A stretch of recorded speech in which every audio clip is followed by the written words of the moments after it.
رسول الله الذي علم البشرية بأسرها كيف تكون الحياة، رسول الله سيد العرب والعجم، رسول الله إمام مكة والمدينة والحرم.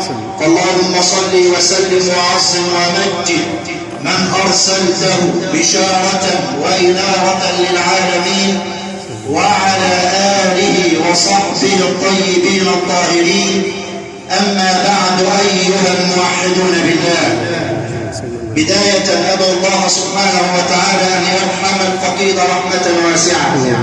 اللهم اغفر له وارحمه، عافه واعف عنه، تجاوز عن سيئاته، أوسع اللهم مدخله، جاف الأرض عن جنبيه، أنزل على قبره الضياء والنور والفسحة والسرور، اشره يا ربنا في عليين مع النبيين والصديقين والشهداء والصالحين، وحسن أولئك رفيقا. كما أسأله سبحانه وتعالى أن ينزل على قلوب أحبابه وزويل الصبر والسلوان والرضا بقضاء الله وقدره، ولا يسعنا إلا أن نقول إنا لله وإنا إليه راجعون. كنا منذ زمن قريب في الجمعة الماضية كنا نتكلم عن العقل وعن ماهية العقل وتعريف العقل، وبينا أنه لا مناط للعقل ولا عمل في قضاء الله وقدره. وقلنا أن هناك أمورا ثابتة ثبتت في كتاب ربنا وفي سنة نبينا صلى الله عليه وسلم لا مجال أصلا لإعمال العقل فيها. وقلنا أن العقل مناط التكليف وسر التشريف، وأمرت أن تعمله في كل مصالح الدنيا ومصالح الآخرة.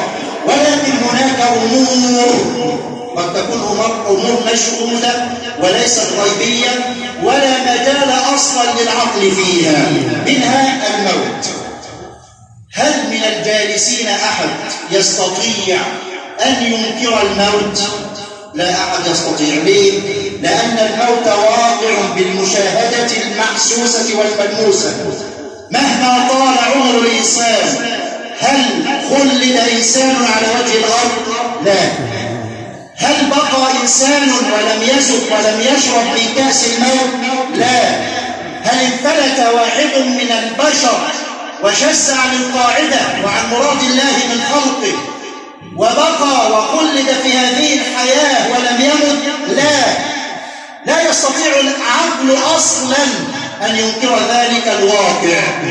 وبالرغم من ذلك ترى بعض البشر مع أنه واقع ومع أنه ثبت في كتاب الله وفي سنة رسول الله، وبالرغم من ذلك تجد إنسانا لا يقبل ذلك عقلا.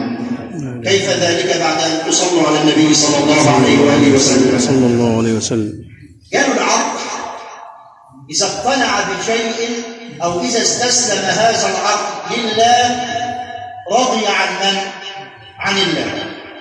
العقل لو استسلم وأذعن وخضع لله سلم لله.